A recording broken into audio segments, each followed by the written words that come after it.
Welcome back to the Act Two podcast, a podcast for the real life working screenwriter. I am Tasha Hugh. And I am Josh Hallman. And we are Act Two, a network and support group for the everyday working screenwriter. This podcast is one of the things we do, so thank you for joining us here. And, remember to subscribe to the podcast, blah, blah, blah, blah, blah. Josh. We found you in a good spot. I'm going to paint the picture. Tasha's in a hotel. I forced her to podcast today, and we're doing it, and we're back. I don't even care how you feel. My dog woke me up at 4 a.m. and you're at a hotel, so you have to go all the way down to the lobby, through the lobby, and then they don't let you in at 4 a.m. at like the normal doors, so then you have to walk all the way back around the hotel to get back in. So I'm here, but I'm not like fully here. That is annoying when you have to like run to your car or let your dog out or do something in the middle of the night. You might as well just plan to be up for the rest of the night. I felt so awake. I was like, am I going to do I just stay up? Do I just start writing and get stuff done? Did you stay up? No. So you went back to bed? Because I knew I would crash at some point, and I got a movie to see today, guys. Project Hail Mary is happening today at 4, and if I did not sleep, I would not be able to see that movie at 4 p.m. I would be napping. You know what? We do have a topic today, but what you just said has brought me into kind of my This Week in Writing. Oh. Which is not really, it's a question for you that we're just dying to talk to you about for the last couple of days. Oh, man. And you avoided me when I asked you this question. I think you know what it is. Uh-oh. Maybe I did that on purpose. Okay.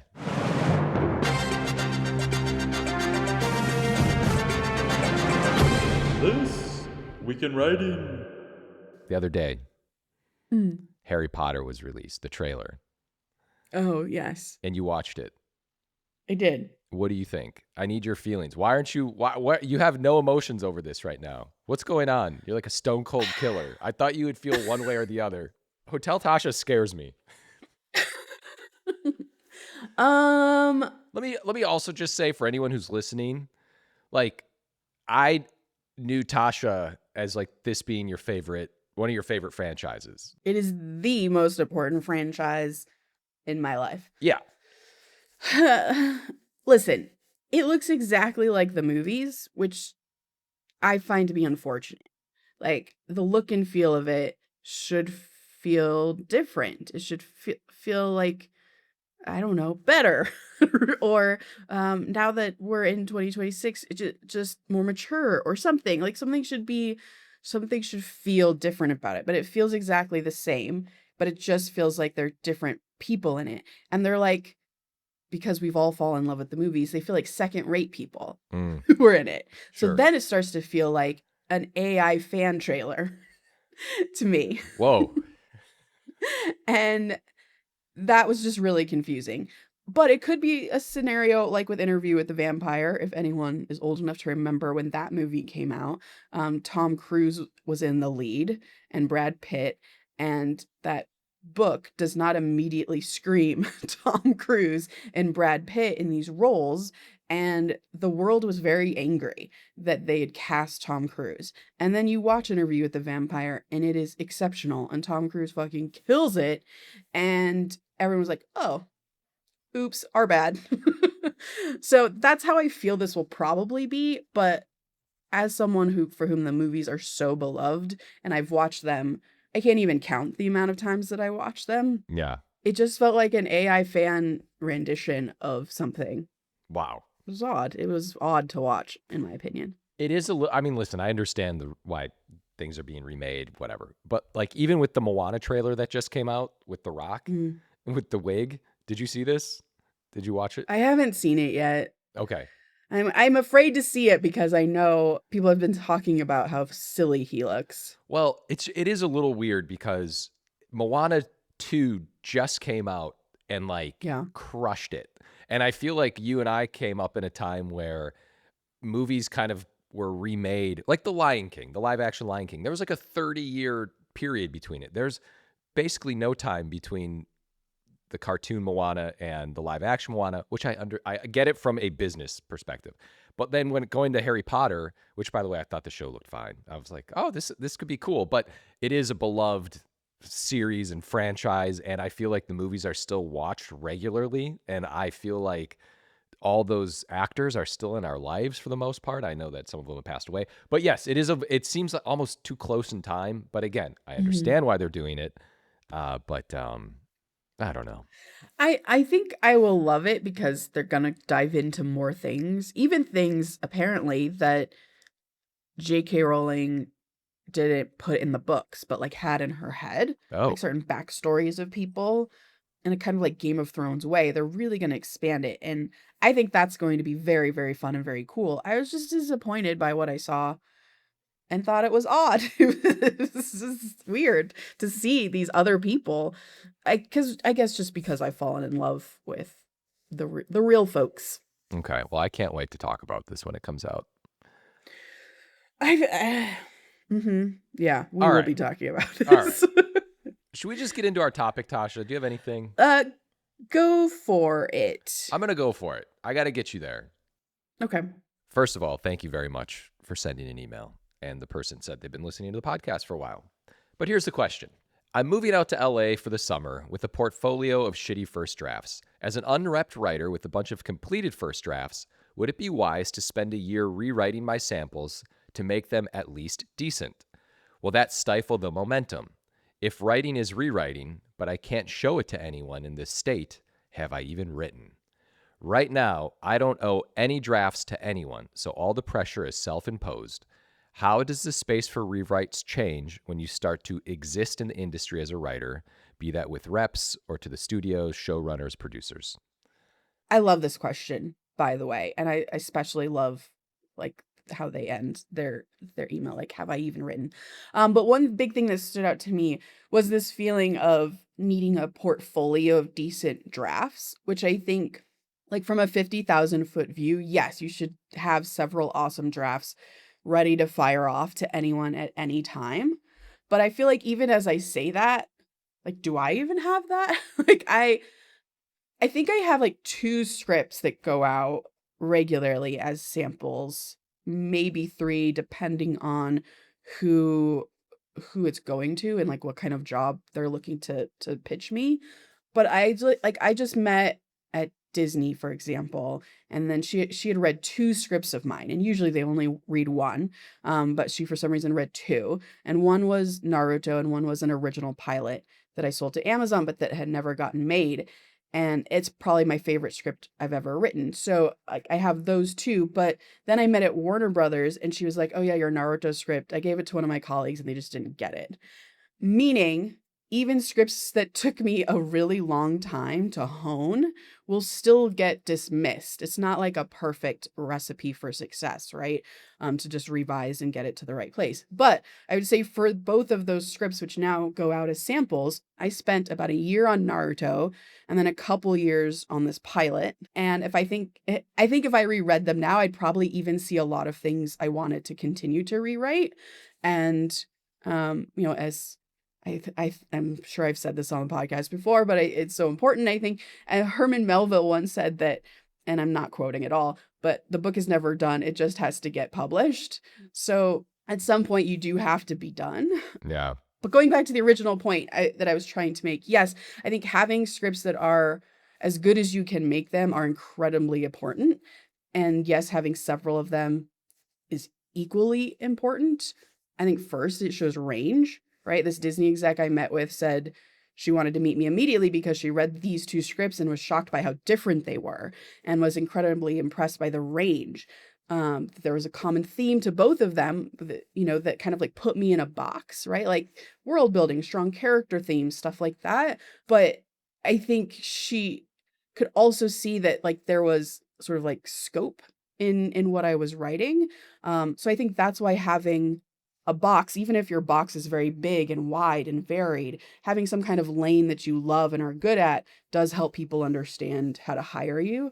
And then I think the second reason to have this kind of portfolio of scripts like he's talking about that exemplify you as a writer is that if you only had 1 script, and even if that script was amazing, after it goes out to the town and everyone reads it and you get all these meetings off of it, the next year, the only sample you have to send out is now an old sample.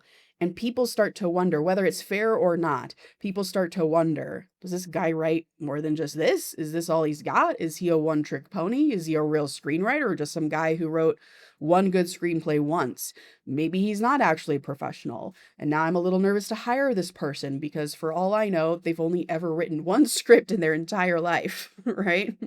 So that was like the big sort of thing that first stuck out to me. It was like that word portfolio, and this feeling that they needed to have a whole portfolio ready to go. And I don't think that's totally right, even though having it in your head that I need multiple scripts ready is a very good way of thinking. Yeah, you said something that I think is right. Like when your scripts go out, or not that I know is right. Like when your scripts go out, there's that connective tissue of kind of the way you write, like your world building, or there's a hint of fantastical element. I'm not saying, whatever it may be, I feel like that's what's important, because we've talked about this a million times, is the idea that if you write in a certain genre, you kind of want to have scripts that align with that, like that are the same but different. So people kind of get a sense of, oh, this person writes action and they can do it in a rom-com action or just a action or whatever it may be. In this case, I feel like you need that one great script, in your opinion. You're like, this is good. I feel confident sending this to someone. And then the next one, when they ask for the next thing to read. And then after that, you're just kind of off and running. Yeah, that's exactly what I was going to say as well. And I think the question is also very specific and interesting in that, like, should I, as an unrepresented writer, spend the time to revise my samples to make them decent, or is that just a waste of my time? And I think, well, first, I think the caveat to all of what we say in this episode and every episode is there are exceptions to every single rule. Someone tomorrow might get repped off of a script that is a first draft and may even sell that first draft for 6 figures by Friday. Anything in this business is possible, which is why Josh loves it so much. But generally, I would absolutely suggest that you never send a first draft of your script to anyone except your trusted circle of friends and readers, especially if you are unrepped, because you don't have that sort of reputation behind you to show that you can get that sort of, I don't know, looser script into really tight shape, because you really only get one shot to impress a manager or an agent. And then if you are a professional screenwriter, you only get one shot to impress buyers with your spec that goes out to market, or to impress producers and studio execs with your pitch. You only ever get one read. You will not, as a general rule, I would say 99% of the time, you will not ever have a manager or an agent or an executive read your spec or your sample and say, hey, why don't you revise this and I'll check it out again in a few months? They will never do that. They don't have the time to do that.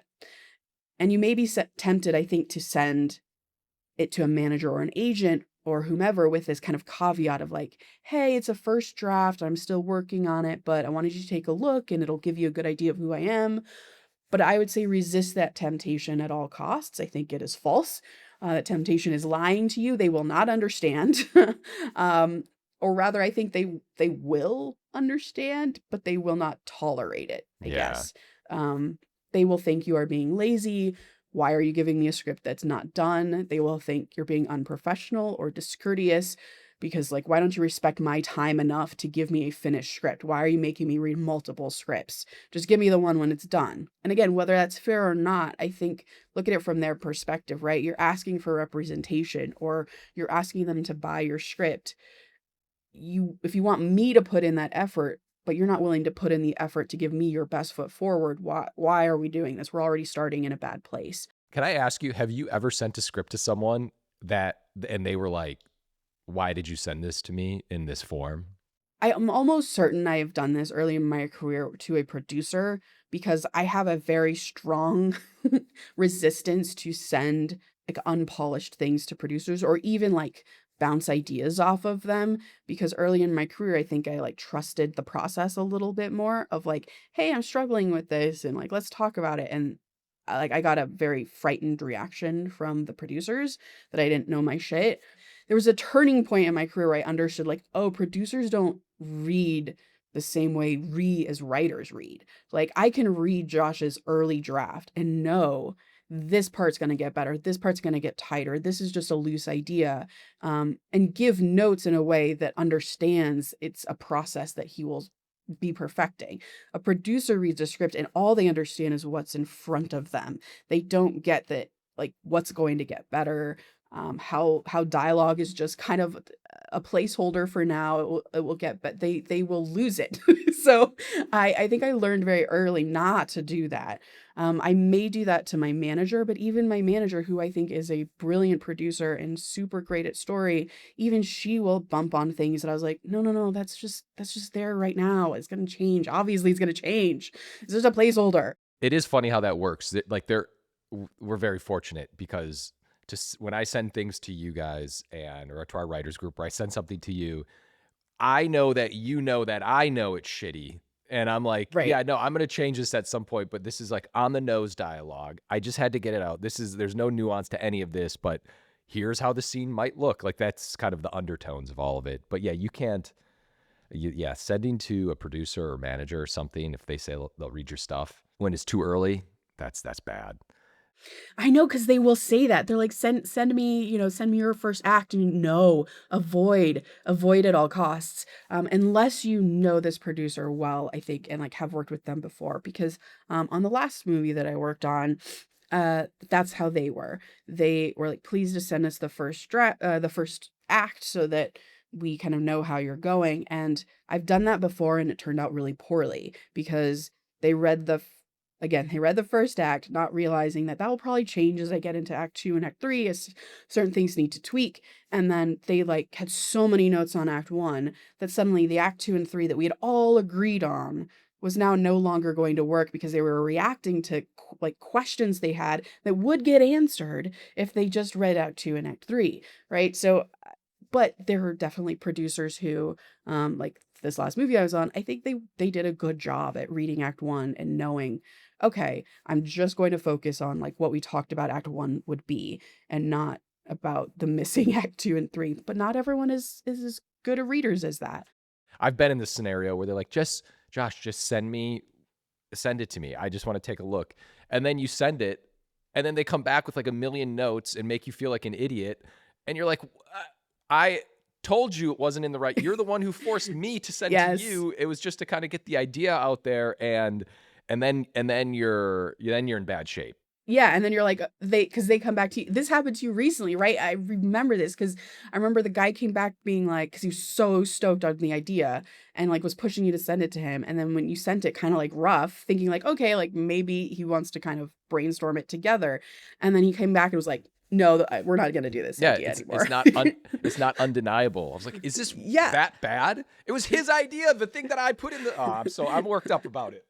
Yeah, and it's an early draft. It's not, which is interesting because if you remember when we had Anna Halligan on, the executive director of scripted series at Legendary, I was poking her a little bit about this issue of like, writers kind of get scared to share drafts or to like share vulnerabilities about their scripts with producers because we on this podcast have all been very burned by that. And she is a good executive in that she understands that it's a process. And if you go back and listen to how she thinks about the script and how she thinks about talking with writers about it, that's like the ideal situation. But it is, I think, very rare to find people who can produce in that way and develop in that way. So I would act as if they are not that. And then when you find out that they are, then you can kind of let down your hair, as it were. It takes a while. Yeah. It takes a while. Yeah, it can. To like honor this listener's sort of concern, though, I do agree that looking at a portfolio of all these unfinished scripts that you have and feeling like you have to revise all of them before you can move forward is honestly daunting enough to make you want to just stop entirely. So I say just don't look at the whole portfolio that you have. I know what Josh was saying, like look at your favorite one. Look at the best one in the bunch. Focus on that one. Make that one perfect as it can possibly be. Send it to your trusted friends. Get their feedback, not just once, not just twice, maybe even 3 times as you continue to hone it. And when they kind of get into that stage of giving you like typo and like line notes, like maybe this dialogue is a little funky, then you know that you're probably pretty close to ready to sending it. And then if you don't have a trusted circle and you can afford it, maybe send it to a professional reader, like those readers that are on the blacklist. And it's really just to get other eyeballs on it. And I know Josh and I don't always agree with readers being the kind of the end all to be all when it comes to notes, and that you need to like sort of like take their notes with a grain of salt. But I do think you need other eyes on your script before you send it anywhere.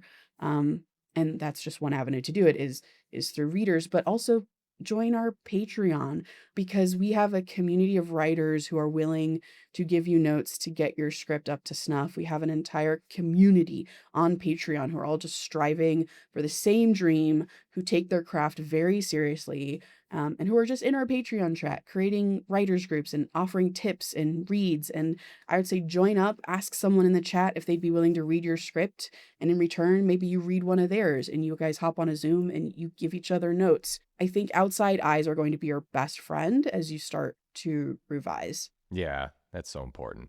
What they say at the end of their email, if writing is rewriting, but I can't show it to anyone in this state, have I even written? I know.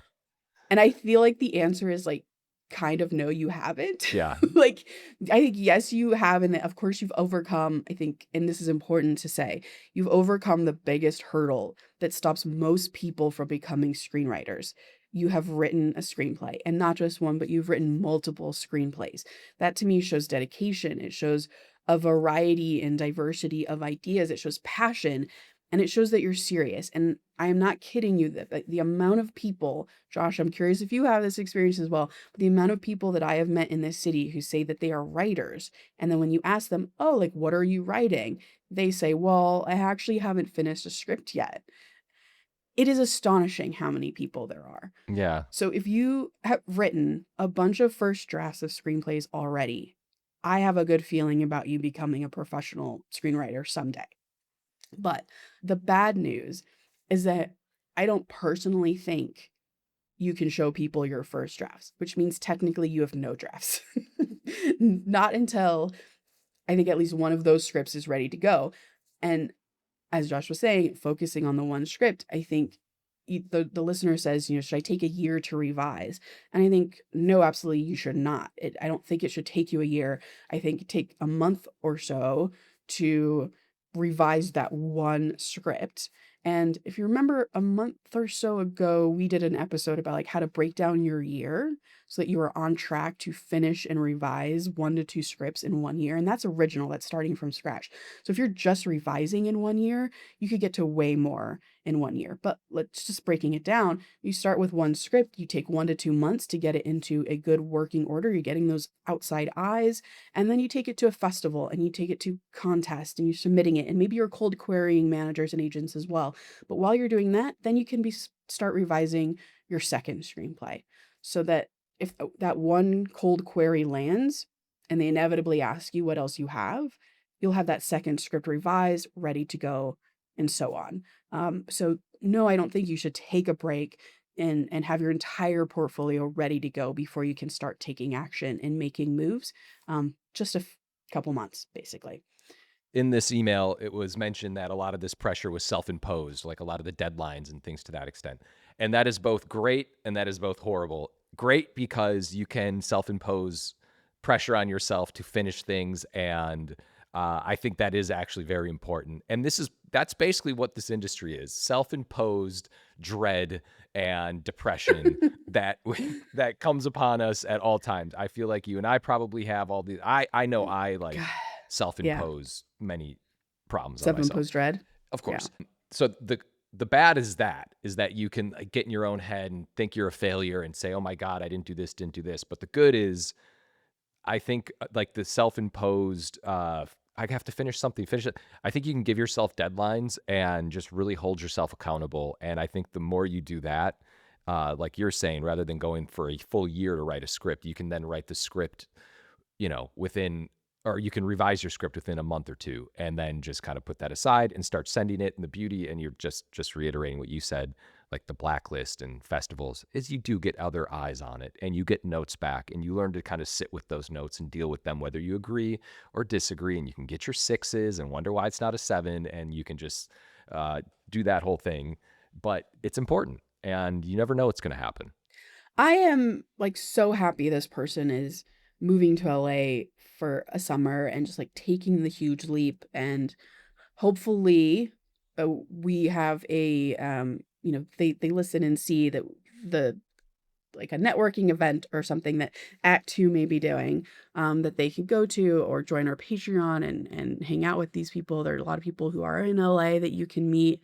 Josh just came out here one day with $5 in his pocket as it goes. Yeah. And look at him now. It's so cool. Yeah, everything's great. LA's awesome. I think they will do great, and I'm very excited for them. And thank you for writing into us. We really loved your question. Yeah, it's an important one. Okay. Quote of the day. The scariest moment is always just before you start. Stephen King. Please remember to rate and subscribe. Follow us at ActTwoWriters for more awesome writing stuff. You can follow me, Tasha, at Story Thursday on Instagram. And I am Josh Hallman on Instagram. And as always, the Act Two podcast is a production of Act Two, a network and support group for the everyday working screenwriter. This episode was edited by Lundquist.